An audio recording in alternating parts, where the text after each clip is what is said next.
I'm totally not slumping in my seat looking at these 12 drops or 9 drops or 10 drops or whatever they are.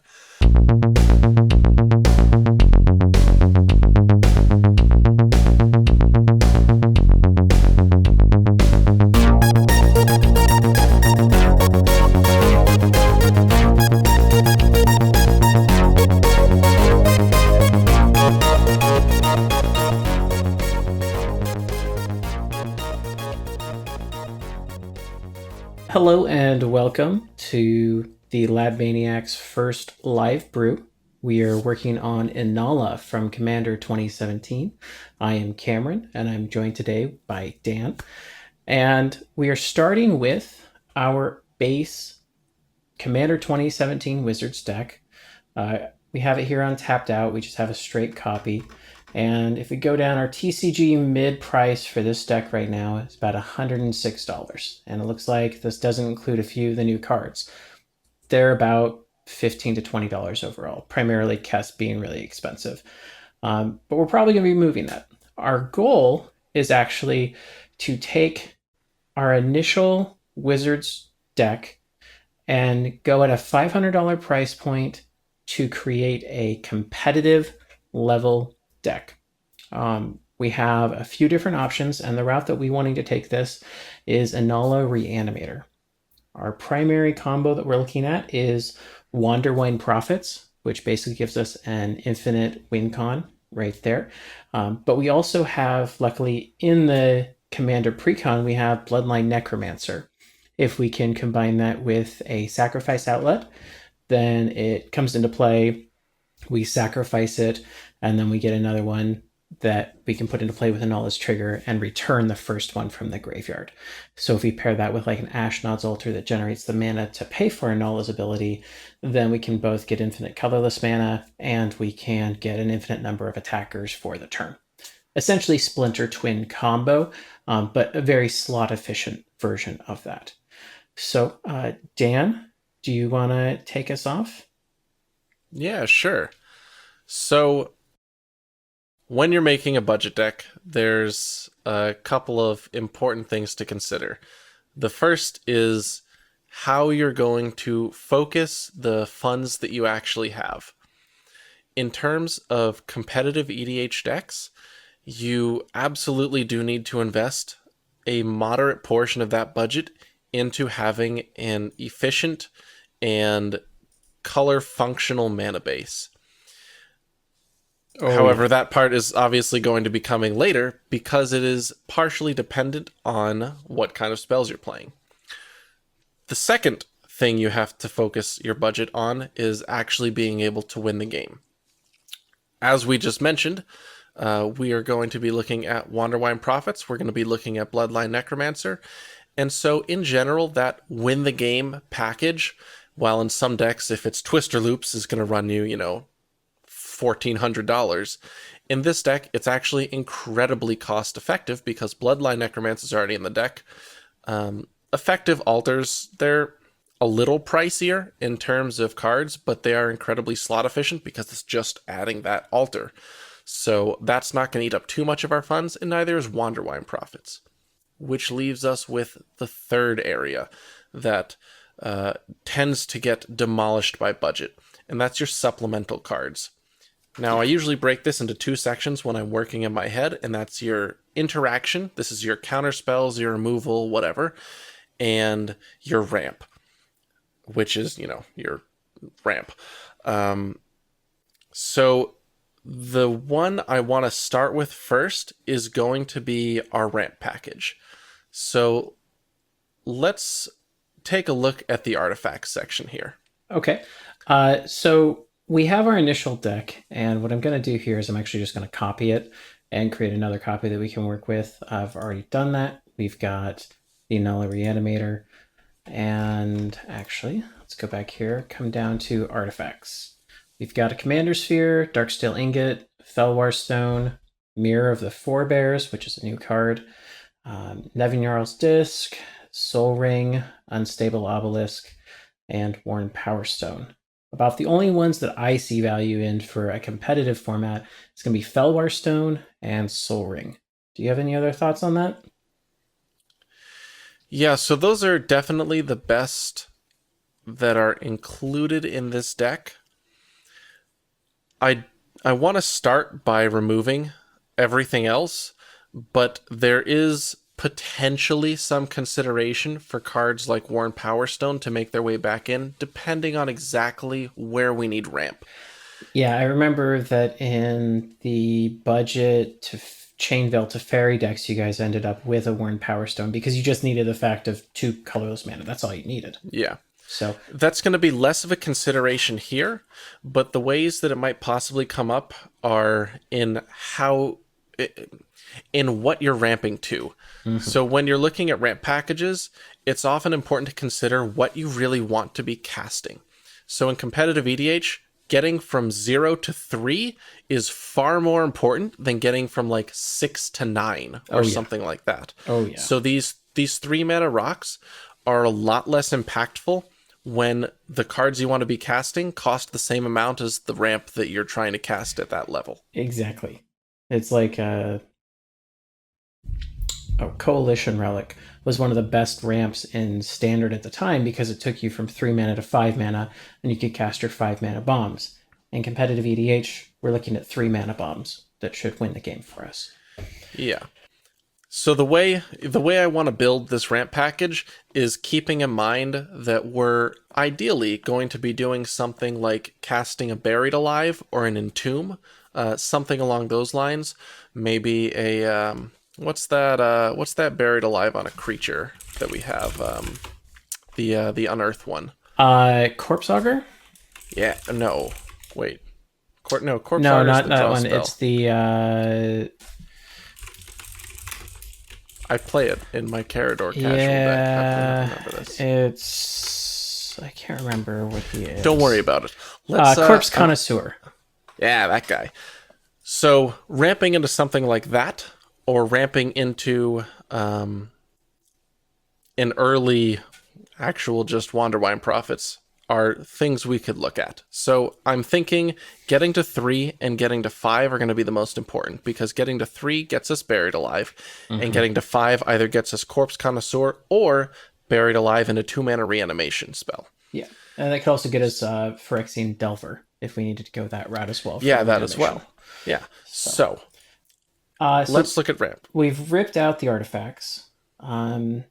I know some of the really cheap artifact rocks get fairly expensive fairly quickly.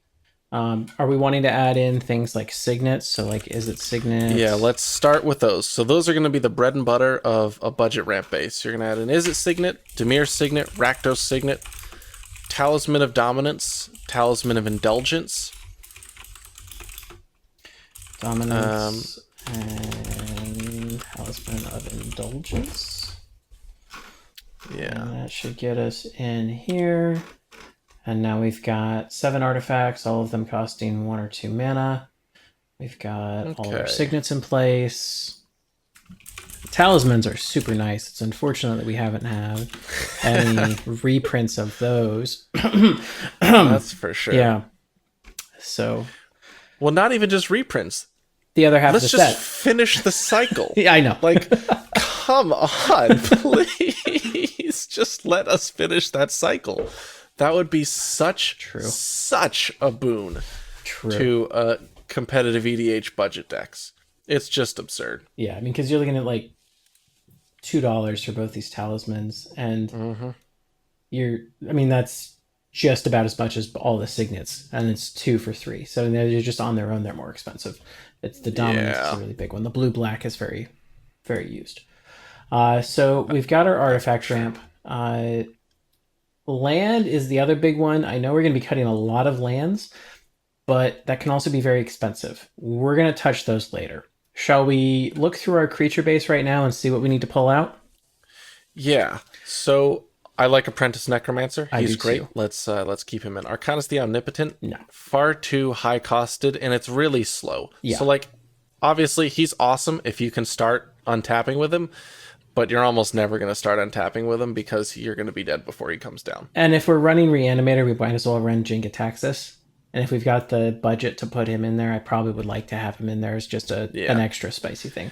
Yeah, he's something we'll definitely take a look at trying to fit in. Archaeomancer, don't think we can even afford. It's just way too expensive for the ability. Yeah, four mana to regrowth a specific thing is generally not good enough. Azami is way too expensive. too much mana. Yeah. Triple blue is incredibly cost prohibitive.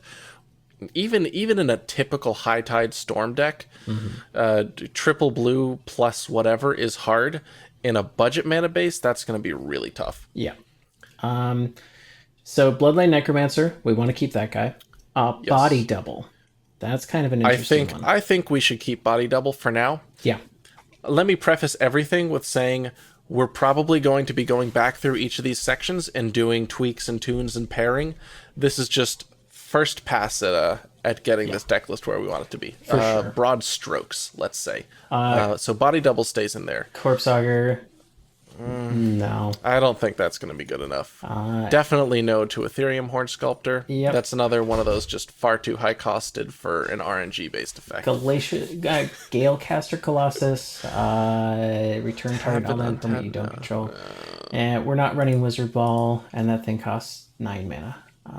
If I read that correctly. I probably didn't. 7, but there's 7. better things to reanimate. Harbinger of Tides. Harbinger of the Tides. No. I'd say we leave him in for now, just because he is... Oh, hang on. No, target taps. Excuse me. Tapped creature. No. That's if it was any creature, I could see some value. Yeah. Having Go Lich, I don't... This is way too expensive. It's nice that it lets us just cast things from the grave, but we're not wanting to cast them anyways. We're wanting to we're trying Reanimate or something cheat like on those costs. Yeah. While I love Izzet Chemister, he is not doing what we need him to do in this deck. Not the deck for the Chemister. Not the deck for the Chronarch either. We already said no to a cheaper version. Yeah. So. This is kind of iffy. She lets us reanimate. Yeah. I think we should leave her in here for now. I'm fine Only with that. because she gives you an efficient mid-range cantrip engine. So our cheap stuff, like our Ponders and our Preordains, are going to turn into net card advantage if we have her out. Yeah. Worth keeping, at least on this first pass. Yeah. Magus of the Abyss, we're just going to toss him. Completely different deck. Magus of the Mind, different deck as well. Yeah, same thing. That's going to be Storm-focused. We're doing Reanimator.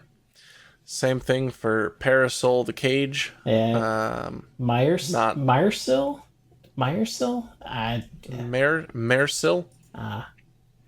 Marchesa. That's a woman, isn't it? Myrsil, I'm not the sure. Pretender? Don't know. Myrsil does not belong in this deck. No, does not. Marchesa the Black Rose. I do not believe she belongs here. No, she's actually asynergistic because she recurs the creatures that we actually don't want to be recurring if we somehow have them out. Merchant of Secrets.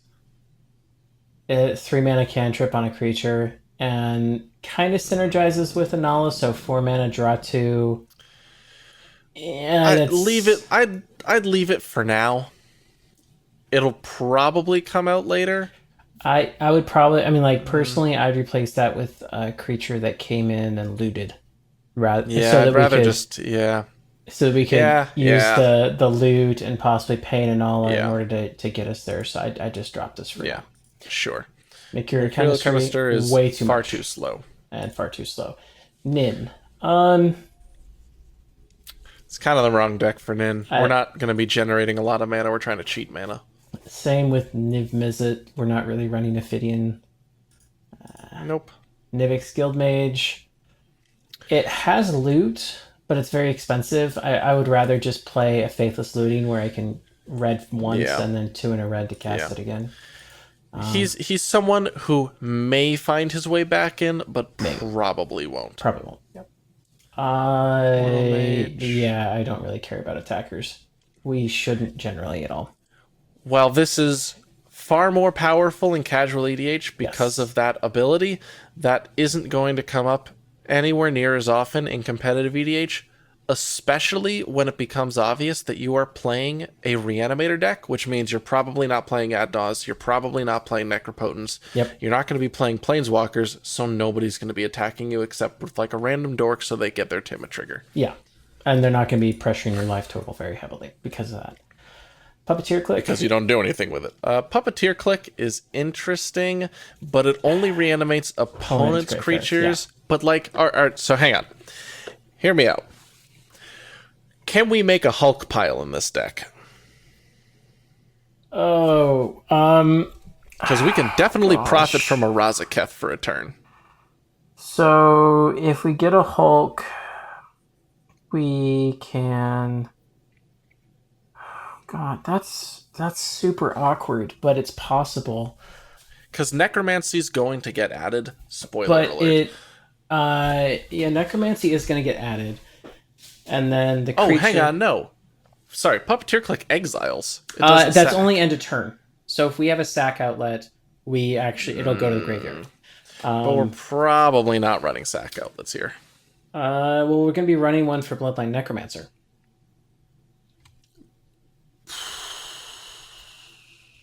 We're going to be running an Ashnod's Altar. We know that. Yeah. Let's leave him in and come back to him. Yeah, there was another reanimation one that I'm thinking of right now that puts like a Scarecrow token on... It basically makes it so the creature's an illusion. It was the same... What? It makes it so that if the creature that's reanimated gets targeted, it gets sacrificed. But it might actually be worthwhile here, because I thought it was instant. But it might be more expensive than we actually care. That's a counter. Never heard of that card. Black. Instant.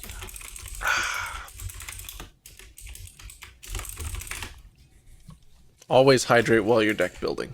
Yeah, definitely. Makeshift Mannequin. Makeshift Mannequin. Return target creature card from your graveyard to play with a mannequin counter on it. As long as that creature has a mannequin counter on it, it has, when this creature becomes a target of a spell or ability, sacrifice it. It's a... How much mana is that? 3 and a black. The only reason... It's instant speed, and it works with Anala. So we could instant speed reanimate, and then use the Anala trigger on like Wanderwine Prophets, and get the Wanderwine combo off at instant speed that way. Well, but it doesn't combo at instant speed because you have to deal combat damage. Well, no, you can get your Wanderwine in the champion rotation. That's a good point. All right. So, I mean, as a budget item, it's something to think of. We can come back to it later. Yeah. But Makeshift Mannequin, it's an interesting older... I mean, like, it doesn't really see play because of the downside, but actually does champion target. I can't remember if champion targets. I think it's exile or sacrifice. Exile a. Remove another. Yeah, you control, so it doesn't target. So you can champion without targeting, and then you can get around that. And then it never has the mannequin counter on it. So we can possibly get back to that later. Yeah. So Puppeteer Click. Let's revisit him. I'll dump him out for now. We may come back later. Seagate Oracle. So this is another one that just kind of synergizes with Anala. It's 4 mana. Looking at the top two, put one in your hand, one on the bottom twice. Double sleight of hand? Yeah. 4 mana, double sleight of hand at sorcery speed. It's iffy. That's pretty good for a quarter, though. That is true. I mean, that's 25 cents. That's a 1/3 that can block a Tymna. I'm about this guy. Okay. All right, we'll keep him in for now. I see the value. It's a little slow, but I see it. We're playing with $500. It's gonna be a little slow. True. It's still gonna be good, just a little slower. Serendip Sorcerer, not what we're doing. Shadow Mage Infiltrator, while a very awesome card, not what we're doing. I love this card. It's so good. I want him to be playable in something. I want him to be too. I had one of him in my Modern Grixis Delver deck just because, like, I wanted him to see play in something. I have a beautiful foil. It's just so bad. True. Very true. Oh, man. Tygom. No. He's got to go. This is not a deck for Tygom. Even worse than Tygom. Bella. Bella. No. Although, Nice to see a reprint. I to really be fair, appreciate the reprint. she does win with Bloodline Necromancer. But Bloodline Necromancer wins with Bloodline Necromancer, so... True. Yeah. No, she's gone. Vindictive Yeah. Lich. No. No. We're not going to be doing that. All right. So we have pared down our creatures. We pared down our artifacts. We added some back in. We'll come back to creatures later. Man, we're at 5 creatures? Yep. Look at all these slots we're freeing up. I know. It's going to be good. All right. All right. Enchantments, I'm just going to go ahead and say cut all 4 of those. Shifting Shadows. I don't actually know what that card does. So this is the new one. Destroy the creature revealed from the top. Basically, it's Polymorph, and you put the Shifting Shadows enchantment on it. So... I don't think we're going to have enough creatures to consistently polymorph anything. No. I don't think so either. So let's just get all these out of here. Yeah.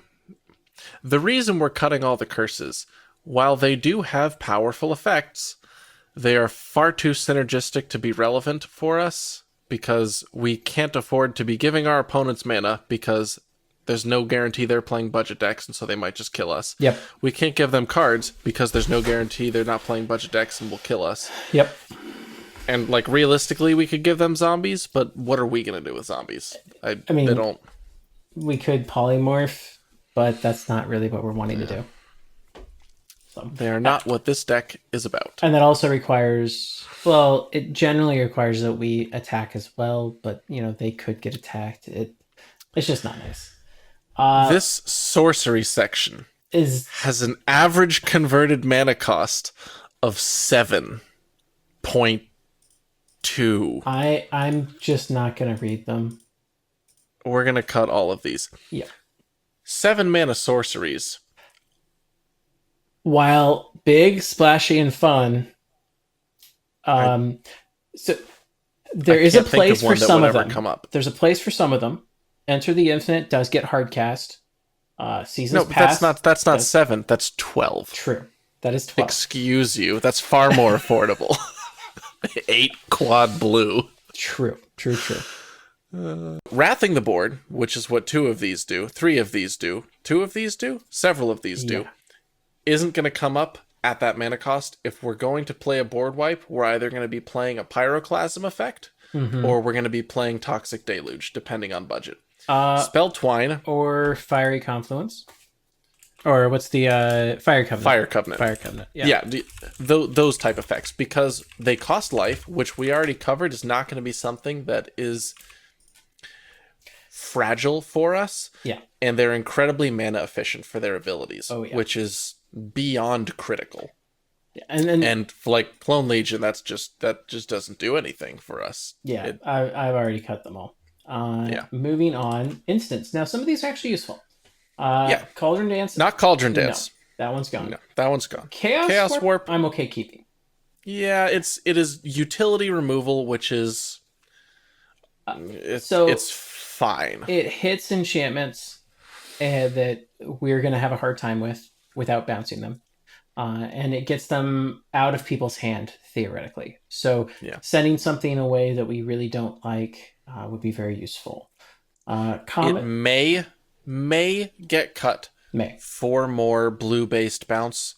Yeah, like into but the it's Royal fine to leave in on the first pass. Yeah, fine sticking around. Comet Storm, I'm thinking that can go. We're not going to win through. Too mana expensive. If we're playing an X red spell like that, we're probably going to be playing something like Rolling Earthquake. Yeah. Which is a scalable pyroclasm, which is what Comet Storm wants to be, but it costs way too much. Yeah. Crosis's Charm.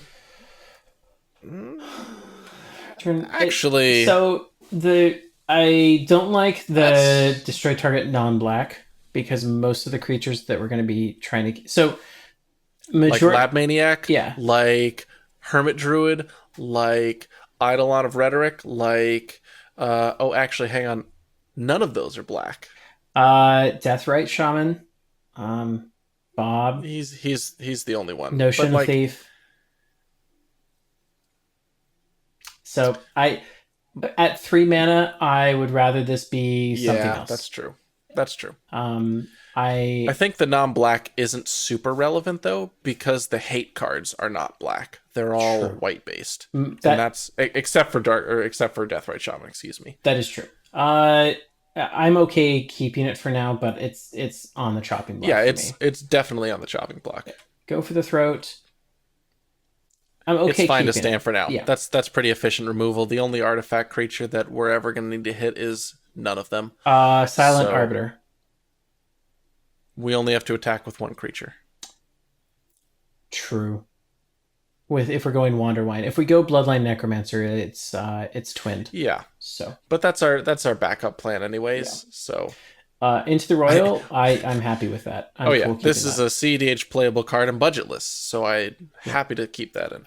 Memory Plunder, way too Not mana where we want to intensive. be. Yeah, 4 specific color is rough. Yeah. Opportunity, too expensive.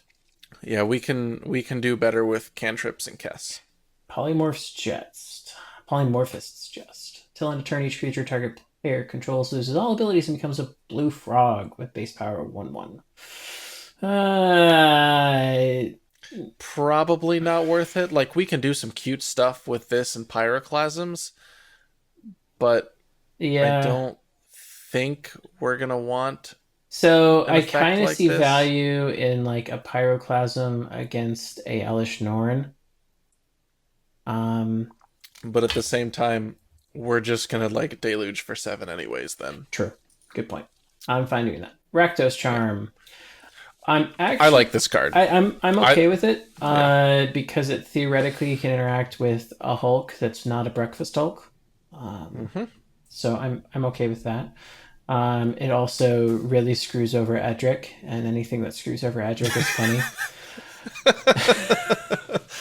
Poor allergy. True. Reality shift. I'm fine with this. I like it Great removal. as exile. And the fact that sometimes it can just screw over somebody's vampiric tutor or something like that is great. Yeah, that's cute. Slumgar's command is way too mana intensive. Yeah, it's too much. Modal Because is like great. we'll never really use 2 of the modes at the same time. Yeah. Beneficially. Yeah. It's a lot for 5 I mana. mean, essentially, like the best you could really do is counter bounce. Yeah. Very rarely you might counter destroy a planeswalker, but you're going to be destroying like a Jace that's flipped. Or Yeah, kill a creature, counter a non-creature, bounce. Like they're all fine. They're all good. If this was 4 mana, maybe we'd have more of a conversation. yeah, I mean, but at that point, it's just it's kind of a shade on a cryptic command. yeah, cryptic. Yeah. Terminate. Yeah. I'm okay keeping it. Yeah, I think it's fine. It's a good spell. I played Okay, them on. so going to refresh, and now we haven't chopped lands, which That's fine for now. we're fine for now. Actually, Yep. do you want to go ahead and just cut 6? I don't know. Cut 6 basics, just to like get the numbers down, so we can look a bit more at approximately where the land is going to be.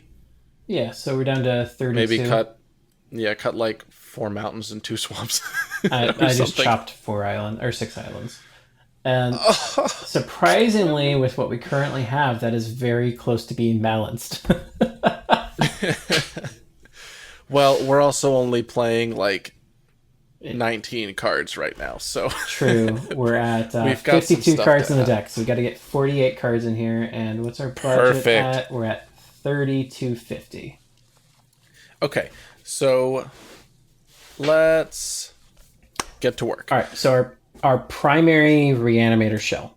We've got our Let's start with Wanderwine Profits, Oh, yeah. because we need to win. yeah, so Wandering Profits.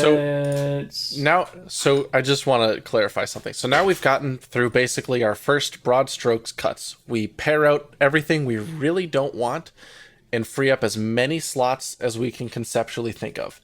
Next, the way I like to build decks is to start moving in terms of those packages I talked about before, but a little bit shifted for strategy. So the first package, like Cameron mentioned, is going to be the Reanimator package.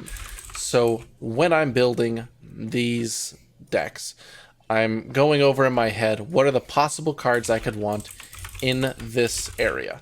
So, for the Reanimator package, first off is what are we reanimating? Well, first up, that's Wanderwine Prophets.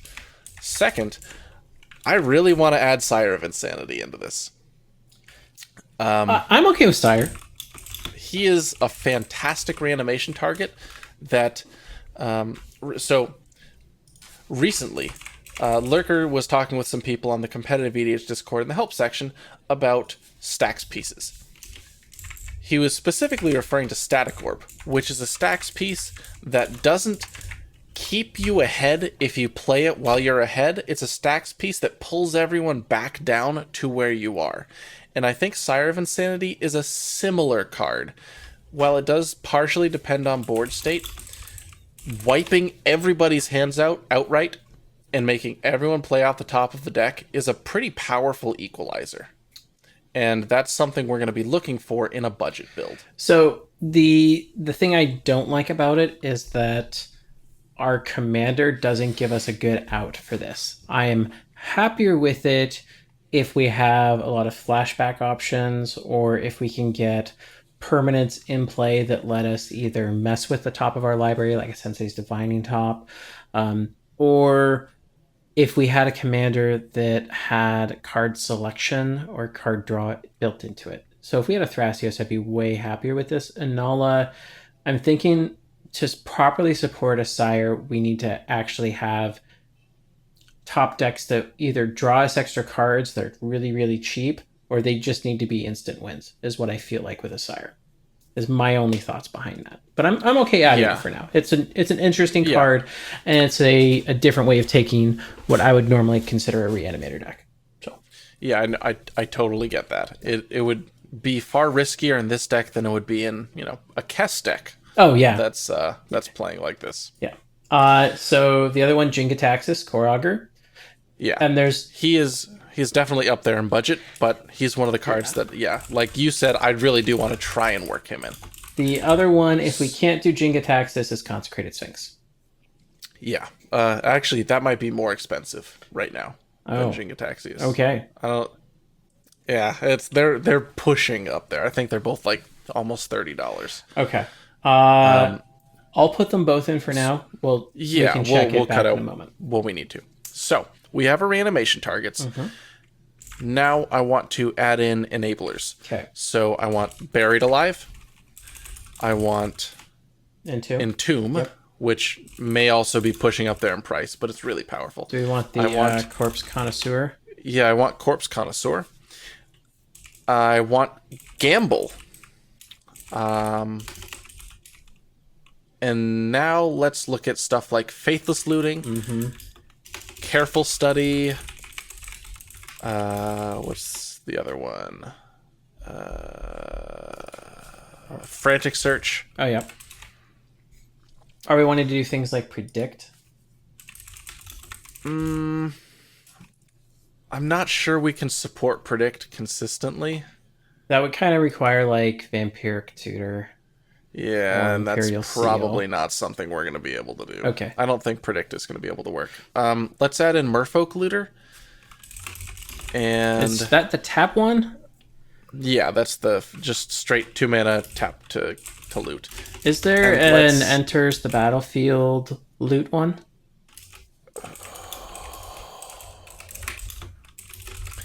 I think so. I have no idea what it is. Let me see. Merfolk Traders does that at 2. Yeah, Owl Familiar does it at 2. Merfolk Are they wizards? Merchant. Nope, none of them are wizards. Let's just stick with Merfolk Looter then. Yeah, that's fine. And let's add Jace Vryn's Prodigy, even though we might not be able to support his cost. Yeah. I want to try. Because he's really good. I totally understand that. Did that get added? Alright, so that's like 12-ish enablers.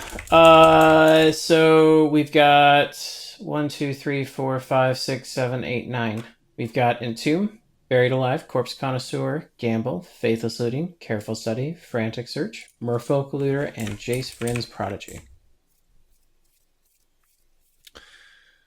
Did I miss any? Let's add.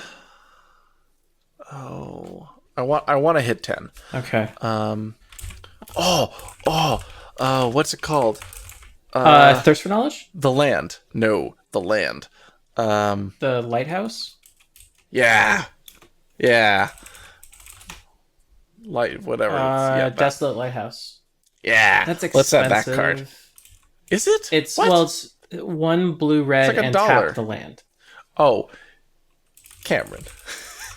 It's a land that does it. True. That lets you play off the top better with True. what's his face. Ish. I'm kind of a little bit more behind Thirst for Knowledge just because it draws. Then Add that too. yeah. And it's instant speed. There's the sorcery What's the one that does land the one? same thing that you discard a land or two. Yeah, what was that one called? Because I like that one a lot. Compulsive Research. Perfect. Let's throw that in too. And Thirst for Knowledge. All right, so that gets us. So that's at good on enablers. 3, 6. That's 12. That's 12. Yep, we're at 12. All right, so let's look at reanimation spells. So there's outright reanimate, and that's probably going to be too expensive, but We'll add it for now. We can pair it yeah. in a bit. So reanimate, animate dead, dance of the dead, Necromancy. necromancy, Phyrexian delver, shallow grave. Corpse Dance. Does that give it haste? Yes, it does. And it also Okay, has Corpse buyback. Dance. Perfect. And unearth is a card, right? That's like. I think that puts it to your hand. Oh no, CMC does it? 3 or less. Ah. No, we can't do that. But won't we work. can just. I'm gonna do a quick search. Sorcery.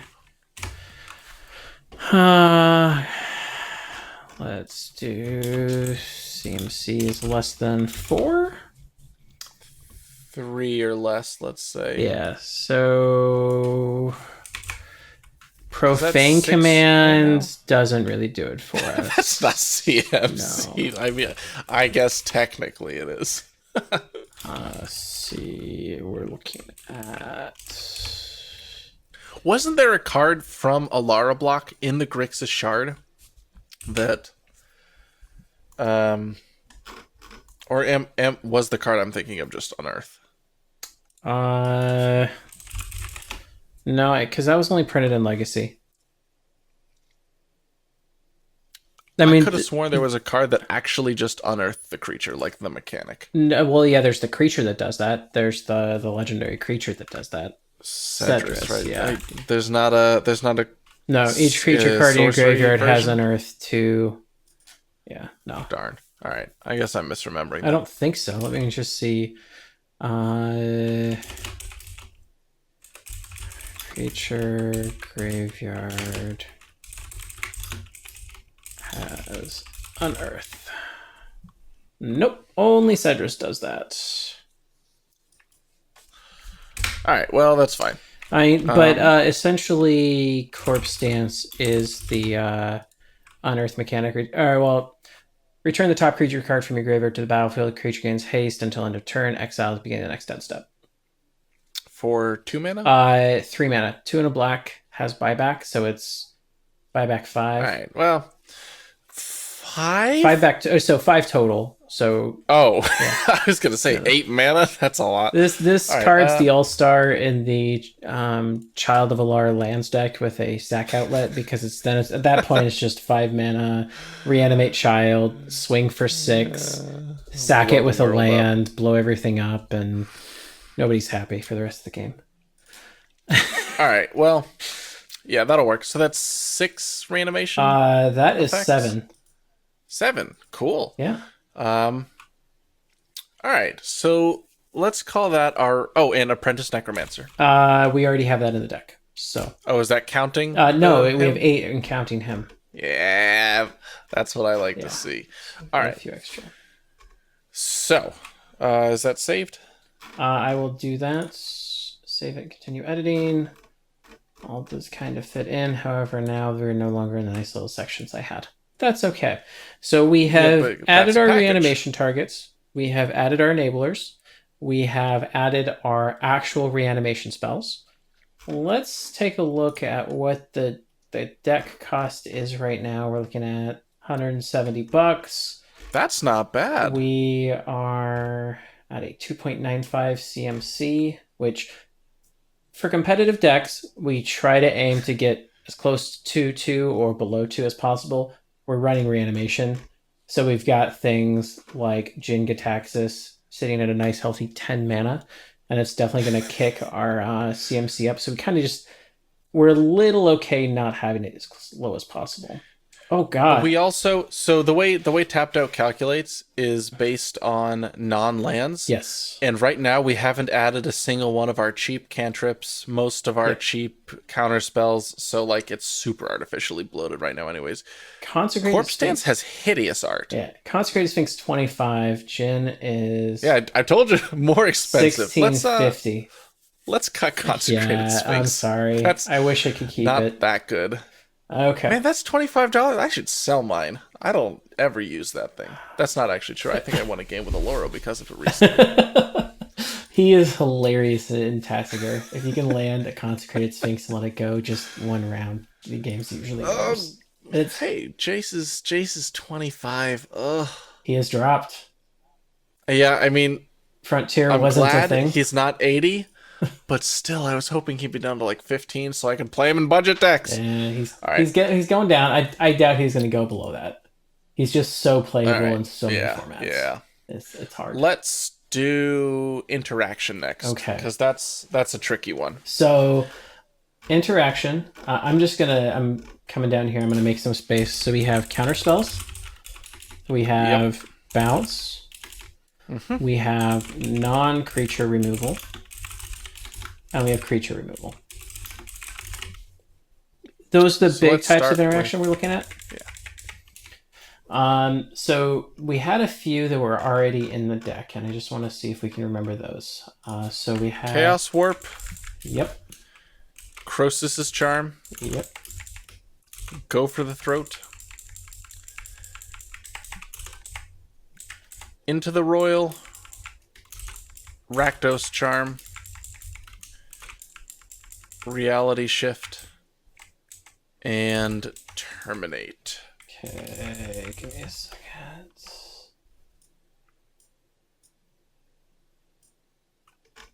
Oh, Compulsive Research got a reprint. That's different art. All right. So let's move these all down here and dump them into the appropriate spots. So can Croesus Charm, what are all of the everything it does? Because I don't remember that at all. That's going to be all of them, really. It bounces a permanent, it destroys a creature, or destroys an artifact. It's everything. I'll just put a general category there as well. Yeah. Which is part of the reason why I like it, because it can answer literally anything. And Rakdos Charm is, I would consider Artifact and Graveyard Hate. So Artifact. Yeah. Reality Shift, Terminate. Yeah, okay. Those are creatures. Chaos Warp is everything. Into the Royal is everything. Yeah, so I just have those as bounce. I have Into the Royal as bounce. Sure. And then I've Croesus Charm down on some as general, just for the catch-alls. Yeah. Chaos Warp down there too? That's non-creature removal. It's permanent. Yeah. Yeah. So then, I'll keep it where it is for now. Just the way I think about it. So the big challenges are creature removal is super easy in black and red. Enchantments, there are exactly, I think there's 0 ways in black, not in colorless. You can get rid of enchantments with really expensive stuff, but there's no way black can actually get rid of an enchantment. Red has Chaos Warp, and things like the Oblation. Uh, Annihilation. Annihilation, does that World actually do that? fire. I think those destroy all permanents, No, don't they they? leave enchantments around. You Decree of Annihilation, then. that leaves enchantments around. What you're looking at is Capricious Efreet. At the beginning of your upkeep, choose target non-land permanent you control and two target non-land permanents you don't This control. is the... Destroy one of them at Forgot about random. this guy. That's how red gets rid of enchantments. It's not great. All right, So then. Actually, I believe the correct answer is Bolt, Price of Progress, Fire Blast. except That's how red handles yeah, enchantments. So that's at 20 life and heads up. Now, Sure. when you put the life total at 120, and you say you can need a only couple have more. one bolt and one price of progress, it's a little more challenging. All right. So interaction. Yeah. Counterspells first. Sure. Let's put in Counterspell. Counterspell. Spell Pierce. Swan Song. Swan Song. Mental Misstep. And now it gets dicey. Mana Leak. Yeah, Mana Leak works. I'd like a negate as well. To Dispel. Yeah, Dispel's good. I'm trying to think if we actually want any more.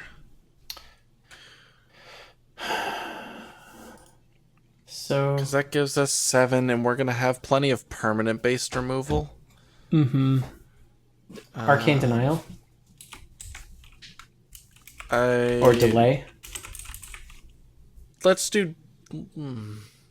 I Delay is hard in budget. Yeah, I think Arcane Denial. We're kind of card starved right now. Oh, no, because we can't really afford to play Arcane Denial just due to the sheer card quality difference. Like, our one card is going to be garbage compared to, like, the Kess High Tide players, too. True. I don't think we can afford Arcane Denial. Okay. What's that 2-mana one that counters a spell with target or with CMC 2 or less, and you can kick it to do 4 or less? Oh, I don't even know that. Because that one's pretty decent for a budget. It's like, it's 1U for counter target. Yeah. Prohibit? Yeah, Prohibit. I have no idea. Yes. From Invasion. It's Yes, that one. Counter target That one's spell pretty if its cool. converted mana cost is 2 or less. If Prohibit was kicked, counter it. If its converted mana cost was 4 or less instead. So it's 2 mana counter a 2 or less, 4 mana counter a 4 or less. Yeah. Kind of. Relevant exclusions from that card are ad nauseum, Yeah. but it hits almost everything else in the format. Yeah. And it costs like a quarter, a dime, a nickel, Okay. All right. something like that. So we got Prohibit. Yes. I think that's probably good on counterspells. That's 7. Yeah, I'm just taking a look at the CMC1 instance that say counter. That Yeah. Spell Snare is a good one, but that's like $8, and that effect isn't that good anymore. Yeah, Reb. Pyroblast. Oh yeah, the red ones. Yeah, let's have both Elemental, those. Those are sweet. Blast, Pyroblast. That's like 30% of the reason to even play red as a color. Yeah, let's see. Condescend?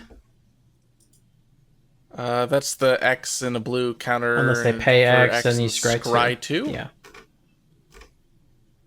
Yeah, let's do it. Top deck manipulation is going to be rough, so let's get it where we can. If we're going the route of mediocre counterspells that only Rashmi plays, we can also look at cards like Annul and Steel Sabotage. We could just be really painful and run Force Spike. Just to really screw. You know that tilts people so hard. Yeah, but it's so bad. It is. It is. If we're running a 1-mana counterspell, I'd rather it be like Steel Sabotage or Annul. True.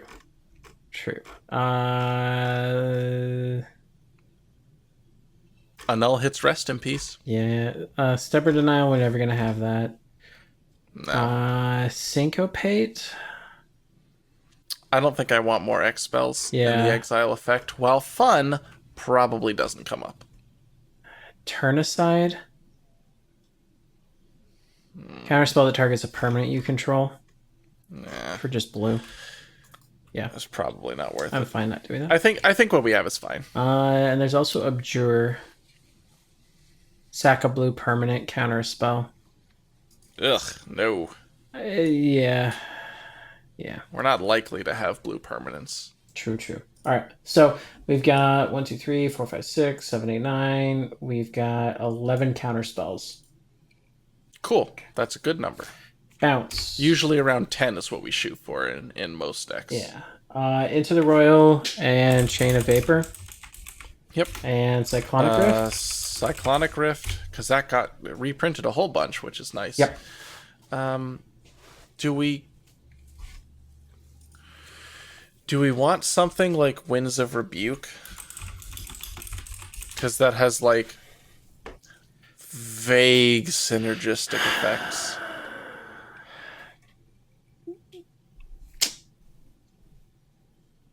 That's super. I'm not a fan of it. We don't have a ton of top deck manipulation. Yeah. So it's probably not worth it. Yeah. I don't think we will. Yeah, we'll need that. So that's 4 bounce right now? 3. Into the Royal, Chain of Vapor, with Croesus Charm. Oh, and yeah, Croesus Charm, that does it too. Okay. Is there anything like we really... No, that's probably fine. Yeah. Yeah. Yeah. Non-creature removal, we've got Rakdos Charm and Chaos Warp. Let's add Vandal Blast and By Force.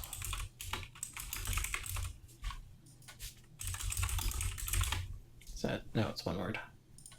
Yeah, sorry. No. And those are probably fine there too. We're not doing any other really big... We don't care about killing creatures. We don't care about killing like big X creatures. I forced us. So we have Reality Shift, we have Terminate, we have Go for the Throat. So Pongify and no, actually add the other one. Rapid Rapid Hybridization. It's like $2 difference, honestly. It's Really? absurd that there's that big of a difference between the two of them. Okay, yeah, the Ravnica sets did get opened a heck of a lot more than Future Sight. Okay. Oh yeah. And it's been reprinted, I think.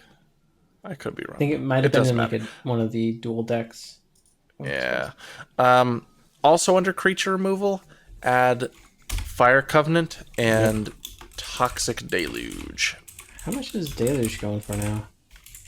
It's like 7, I think. That's not bad. That's not bad. It's not.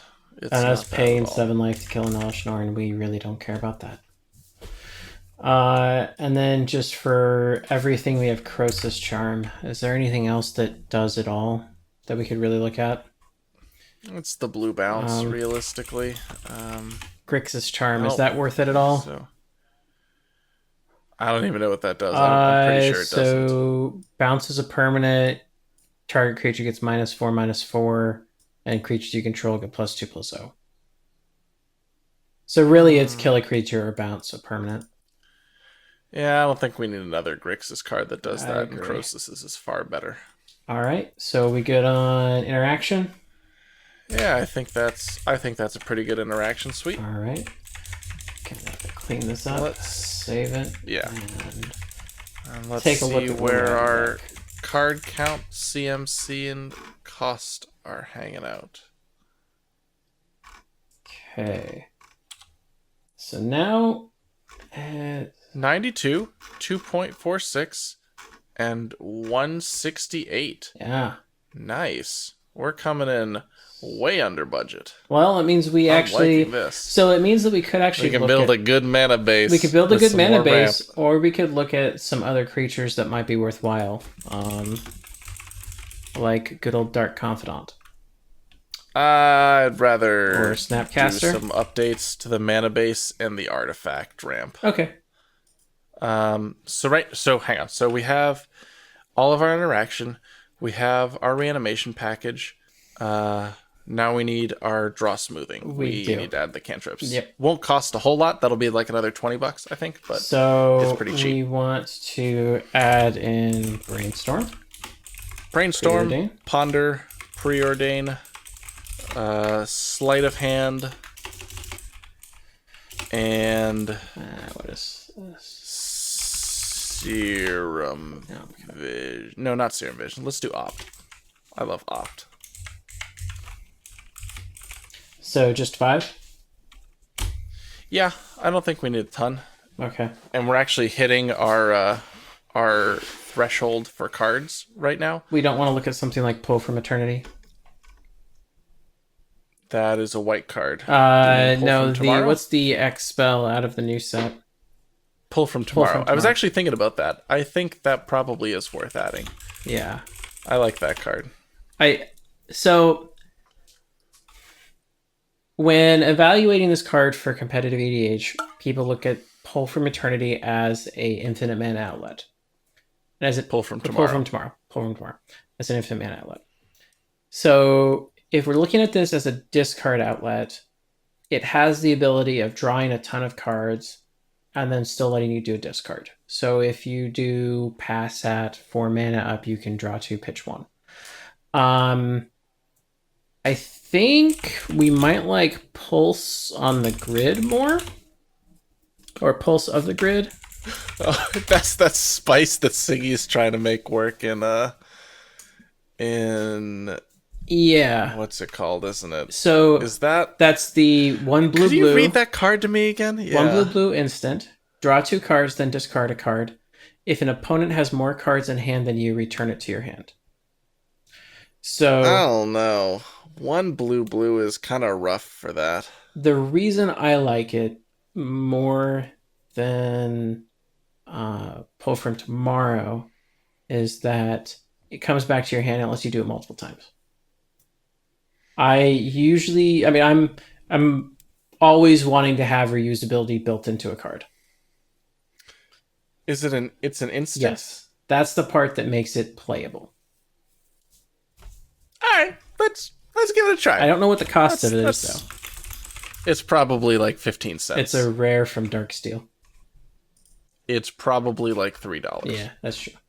Let's take a look. All right. No, you didn't update, so I couldn't take a look and suavely segue into the new cost. Try it now. There you go. There we go. Pulse of the Grid, 35 cents. I was close. All right, I'm a bit more than a quarter. Okay.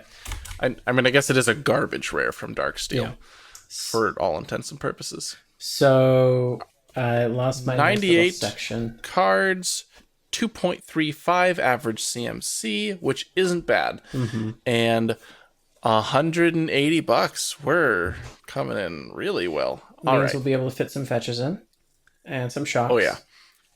So let's take a look at this land base. Okay, I'm actually gonna pull out and actually look at the actual lands because this is not great. So Command Tower is great. I'm perfectly fine keeping that. Crumbling Necropolis, it taps for everything. It comes in tapped. It's not useful. Desolate Lighthouse, we added that to Mirror Aqueduct. Comes into play tapped.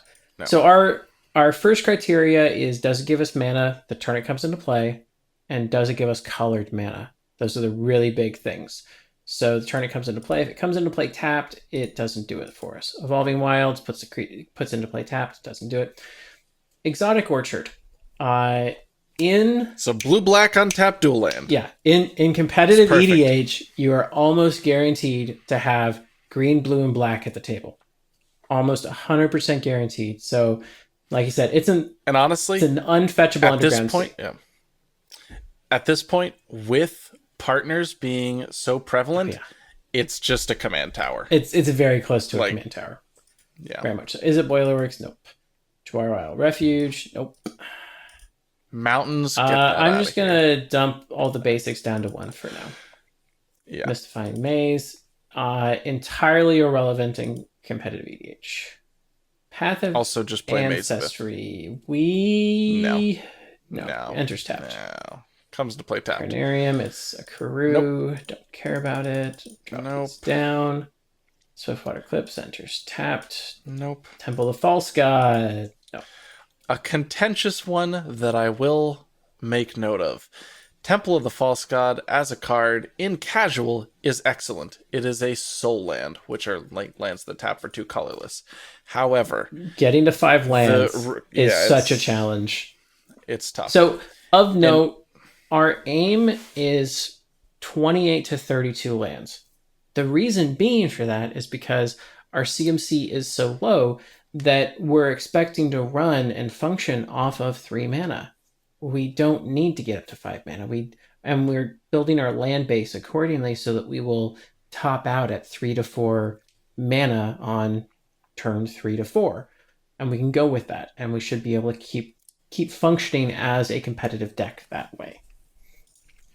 And similar to what I mentioned before about those ramp numbers from X to Y, Temple of the False God takes you from 4 to 6. Yes. And even just in talking about how we're ramping, I mentioned that our like critical number is more or less going to be at 5.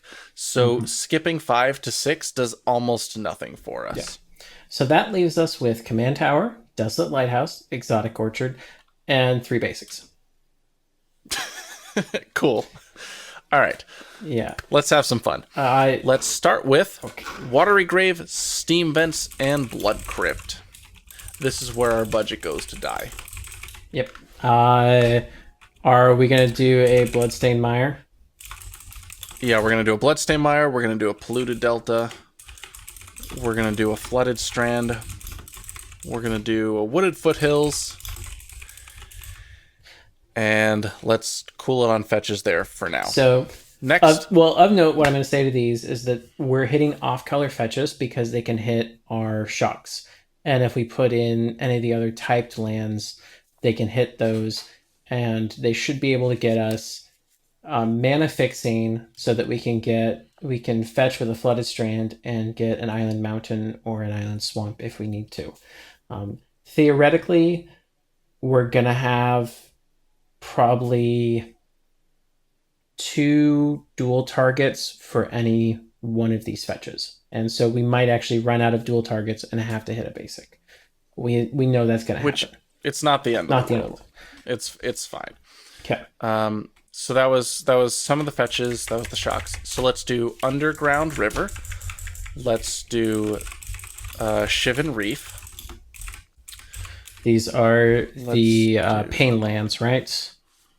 Yeah, these are the pain lands. While we're there, Mana Confluence and City of Brass and Tarnished Citadel, which are the 5-color pain lands. Tarnished Citadel hurts so bad, though.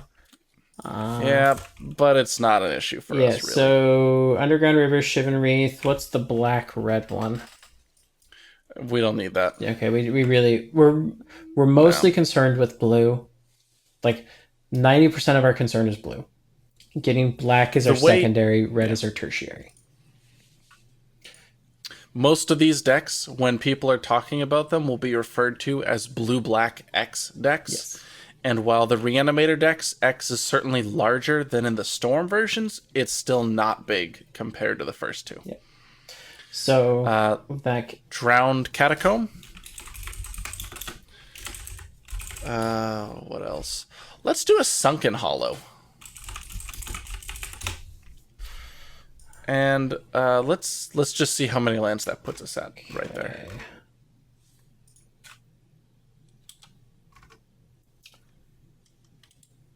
All right, that's 20 lands, yep. Cool. And basics to taste. Let's I don't know, another 8 islands, 3 swamps. Excuse me.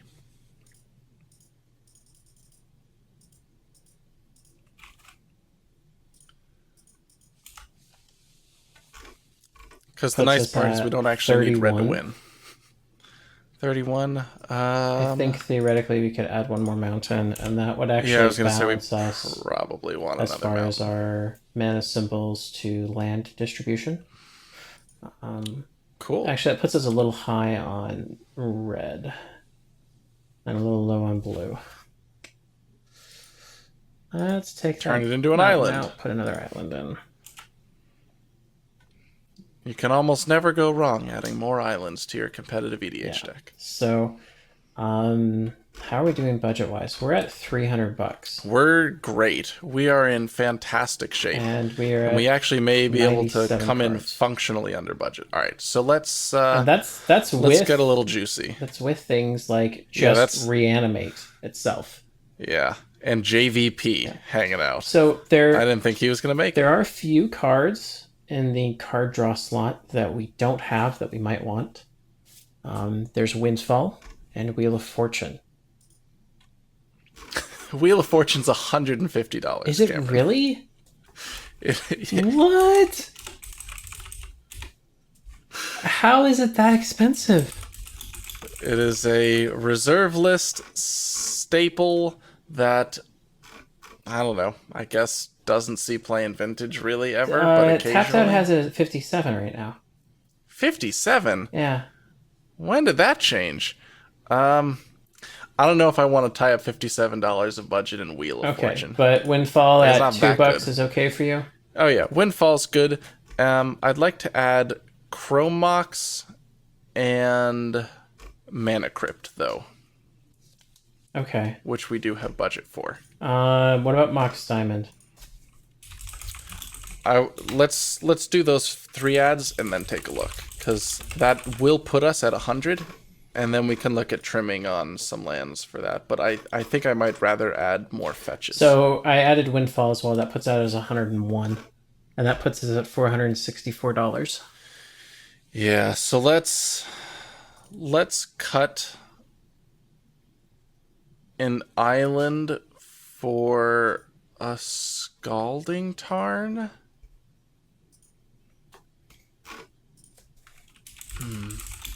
That might be too expensive. No, I think Scalding Tarn's down to like 40. 54. Holy cow! What? It just got reprinted, man. So All right. that puts us at 5. Go back to an island. No, actually, let's turn it into what's the? No, Misty's expensive too. Oh, that's with Mox Diamond and Scalding Tarn. It puts us at 560. Yeah. Wait, So. I think I prefer Mox Diamond over Scalding Tarn though. yeah, our color balance is pretty nice, and we have some solid consistency. Yeah. Yeah, make that an island again, and let me take one more look, because we can probably. And that puts us at Pump. 407 or 464.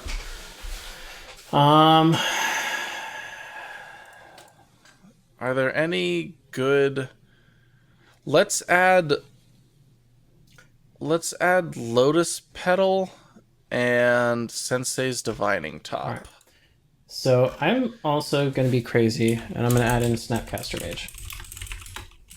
All right, he's dropped a bunch. That's fine. And Sensei's Divining Top. And I are there think any that'll- other cards that we would want to look at that we could kind of just toss around that might be higher up Oh, in the budget? Mystic Remora. Oh, yeah. Mystic. How did we forget Mystic Remora? That's like the best draw spell. True. We should also. I think we may have forgotten to add. So. So we need consistent ways of finding our we never hit tutors. our stuff. Well, like, so we did, because the reanimation package is tutors, and our setup, our just dumping looting effects is, it partially takes the place of tutors. If we could work in a vampiric, that'd be good. So the 3 that I'm thinking of would be Dark Petition, Demonic Tutor, Vampiric Tutor. Yeah, that's like $100. So I'm going to throw them on there. We're going to do go it. over, but we can see what we can Yeah. do as far as like shaving stuff. So So that puts us at 540 and 5 cards refresh over. again. That puts us at 614 And 8 cards. and over. 8 cards over. Ugh. All right, Let's look. So I don't think Snapcaster's worth $50 in this deck. I'm not gonna lie. That's a lot of money for that effect. true. And we already have JVP to do it recursively. Yeah.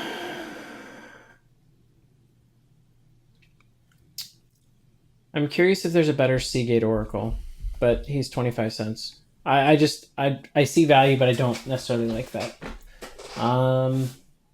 Well, given that we are at $115 over budget, the quarter cards are not the ones to look Well, at. Snapcaster's gone, so now we're $62 over budget. All right. So Sensei's is only $15.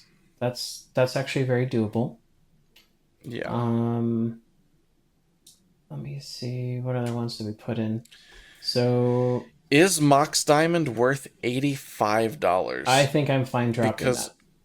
We would be able to put in a couple more cards. I dropped Mox Diamond. So okay. That puts us with a Mana Crypt, which is nice. Yeah, and at 482. So we have 6 cuts and $20 to work with. Yeah. So I'm just gonna go through. Let's look at the sorceries, see if there's any that we don't necessarily need, that we could think of cutting, and if we could also look at a better option. Buried Alive. I'm good with that. Sorry, just going through. I'm thinking Compulsive Research can probably come out. I'm fine chopping that too. I like the Thirst for Knowledge better at instant. So Careful Study, I like it as the enabler primarily. Yeah. But it could, if we end up being good on budget, I'm fine dropping it because we have Faithless Looting that gives us the 1/2 punch instead. Sure. Dark Petition is our budget demonic tutor. It has a higher up front, but ends up being cheap. It ends up being the same cost in the end, 9 times out of 10. I think we should keep both those. We are light on tutors in a budget build, and so getting what we can. I'm okay with keeping.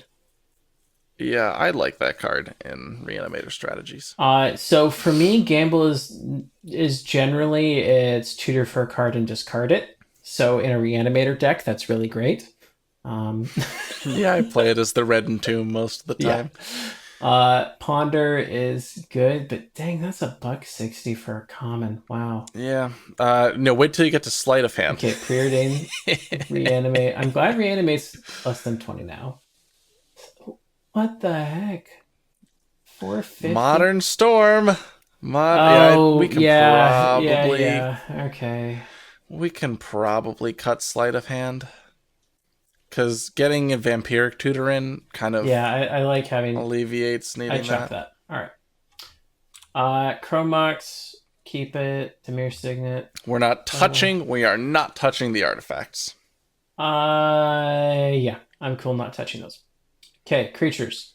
Wandering Prophet. We can probably cut Merfolk Looter because we have JBP. I'm fine doing that too. Oh, we forgot Ashnod's Altar. We are adding Ashnod's. That's important, yeah. Yeah, cut Merfolk Looter while you're in there. I did. You can cut Seagate Oracle while you're there too. Okay. I see the value, but I mean, okay. T creature, T wizard. O enters. O top. And you can probably cut Body Double too. I think that's going to be a little tough for us to get meaningful value off of. Question. Augur of Bolus. I don't think it's worth it. It has like 40 hits. And 3 mana, get 2 in the top 8. He's 2. Yeah, he's just 2. He's like a top 3, he's isn't top he? 4. No, look at the top 3. Look at the top 3, reveal an instant or sorcery from him, put him in your hand. Yeah, let's do it. I like that better than Seagate Oracle. I like that way better than Seagate Oracle. Yeah. Okay. So what was it you were saying to chop? Body Double and Merfolk Looter. Yeah, okay, got those. And that puts us at 103. So 3 more cuts, and we can throw in another $20.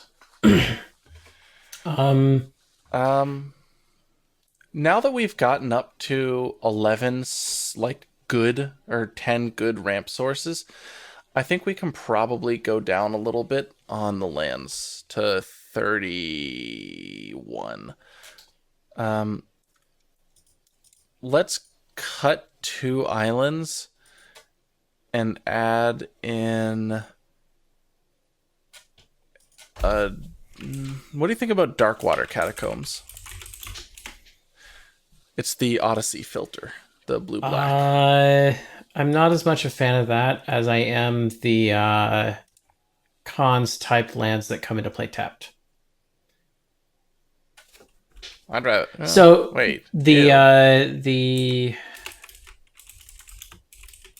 Tri-lands? no. The what is it? Sunken Hollow. We already have Sunken Hollow. We already have that. Yeah. How about River of Tears?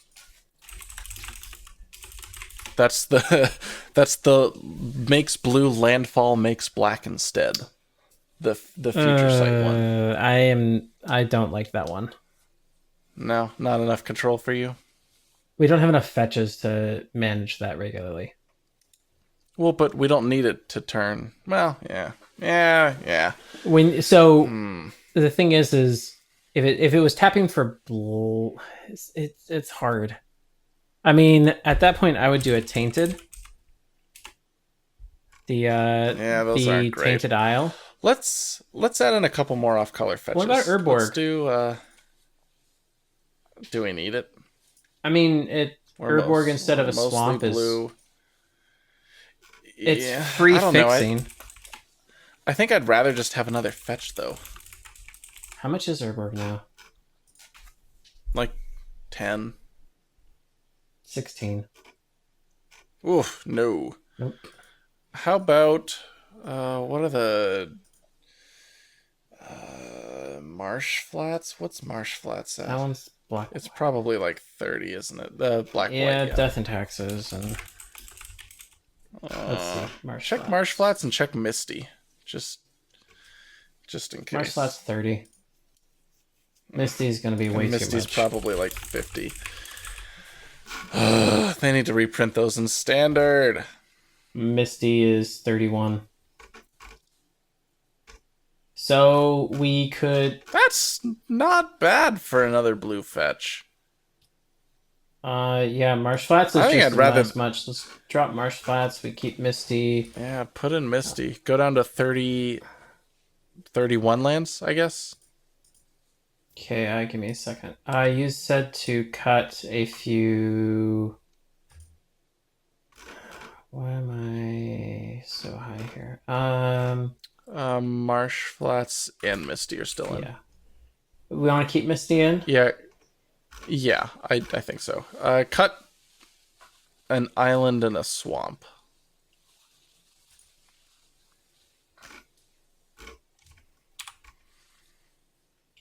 So that puts us at 507. Oh, that's at 33. Hang on. I'm fixing this. Oh, that was before you. Yeah, sorry. All right. 31. 9 islands, 3 swamps with Misty Rainforest puts us at $507 and 102 cards. Oh, we're so close. We are. We're so close. I think Pulse of the Grid can probably come out. That card is so janky.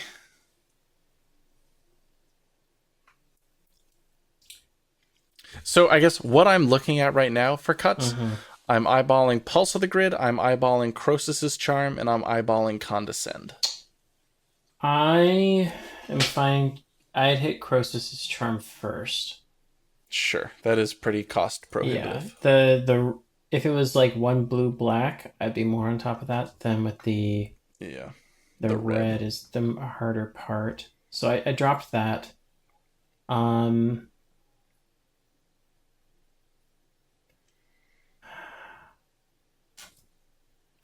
Putting in Sensei's Divining Top makes me a lot Yeah, we can probably cut Yeah. Condescend. It makes me a lot happier keeping or getting rid of Condescend then. Yeah. And did that. And what's that put us at? That's at 505 and 100 cards, 2.22. So where can we cut $5? We don't really need to. That's a $500 budget deck cuz like a good Yeah, we 10 of this dollars is already in precon stuff. true. We could cut Lotus Petal and put a So, land back in. And that would put nah, us not just worth it. underneath. But, Not worth it. so This is good as is, I let's think. look at what our general strategy. So we've got Inalla. We've got a large suite of early. I'm gonna rearrange this to sorted by type and CMC. So we have a very large suite of 1-cost spells. Their instance. So that's what, like 12 or so. We've got a good suite of 2-cost interaction as well. And then we have a few top end at our instant speeds at 3 cost. So we've got Chaos Warp, Corpse Dance, Fire Covenant, Frantic Search, Pulse of the Grid, and Thirst for Knowledge. So we've got a few board wipes. We've got some removal. That's all instant speed. And we don't have anything in instant speed that's more than 3, which is great. Enchantments, Mystic Remora, Animate Dead, Dance of the Dead, and Necromancy. All of those basically win us the game. Yeah, Mystic Remora, it wins you the game on turn 1. Pretty much. Artifacts, Chrome Mox. Chrome Mox, the only thing I don't like is the discarding the card. What about Gemstone Caverns? Yes. Did we think about that land at all? Is that not worth it? I don't think so. I know that Chrome Mox does have that downside of it going into exile, but it's such good ramp. Yeah. And it's way less timing restrictive than Gemstone Caverns. Lotus Petal is a one-shot for the ramp, but when you need it, you need it. Mana Crypt is just the other Soul Ring that's actually free. Sensei's is amazing as always, Soul Ring. The Signets are great. The Fellware Stone is an amazing... It's essentially tap for anything, especially with partners. It gets you everything you need. And if the other side has a City of Brass or anything like that, you're just good to go. You don't care. Talismans are good. Ashnod's Altar is the top end for our Bloodline Necromancer. Sorceries by Force is just amazing. Casting it for 3, destroying 2 Soul Rings is incredibly powerful. But if you hit like a Null Rod and a Soul Ring, you're still super happy about that. Careful Study were good. Faithless Looting, Enablers, Gamble, Ponder, Preordain, Reanimate. I mean, we've got 8 1-cost sorceries. Just one 2-drop sorcery, Demonic Tutor, then Buried Alive, Toxic Deluge, Windfall, and Dark Petition. All great. I really wish we could fit in a Wheel of Fortune, but getting a good land base is so important that I'm fine with that. Creatures, so we've got a Reanimate on Apprentice Necromancer. There were a few other options that could do this, like Hell's Caretaker. The downside of it being like the timing restriction is the really big thing on stuff like that. Augur Bolas, which... And it's not in the precon already. Yeah, having it in the precon is nice. Fewer cards you have to remove. Augur Bolas is just... It's spicy tech with Anala. 3 mana, look at the top 6, get 2 instants or sorceries out of that. It's pretty good when that looks at 40% of our deck.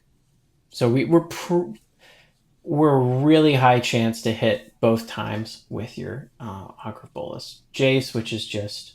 He's an all-star. He's the VIP. Kess, again, 40% of our deck is going to be value off of Kess.